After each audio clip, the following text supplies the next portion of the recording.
எங்கள் அக்கா வீட்டு மாடி தோட்டத்துக்கு தாங்க வந்திருக்காங்க. அதாவது டிராகன் மட்டும் வச்சுருக்காங்க. ட்ராகனில் பாருங்கள் நிறையா பழம் பிஞ்சு வச்சு கொட்டிடுச்சு. இப்போ இதில் ஒரே ஒரு பழம் மட்டும்தான் இருக்குது. பார்த்தீங்கன்னா ரொம்ப அபூர்வமாக இருக்குது. இந்த பழத்தை பார்க்க ஆசையாகவும் இருக்குது. எங்கள் சைடில் நாங்கள் தான் முதல்ல வச்சுருக்கோம் நினைக்கிறேன். வச்சு காய்ச்சிருக்கு கிட்டத்தட்ட ஆகிடுச்சு. நாங்கள் கடம்பூர் ஹில்ஸுக்கு போனப்போ அதில் ஆளுக்கு ஒரு துண்டு தூக்கமாக தூக்கிட்டு விட்டிருந்தோம்.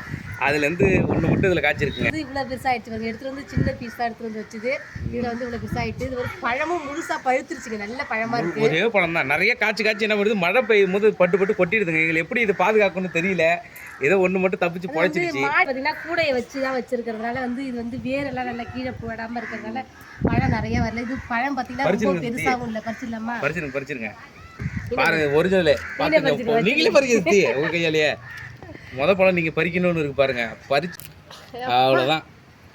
இல்லை மாடி தோட்டத்தில் பழுத்த டிராகன் பழம் பழுத்து ஜாஸ்தி சூப்பராக பழுத்துட்டு நல்ல பழம். கட் பண்ணி சாப்பிடுங்க. கட் பண்ணி சாப்பிட்டு பார்த்தலாம் டேஸ்ட் எப்படி இருக்குன்னு.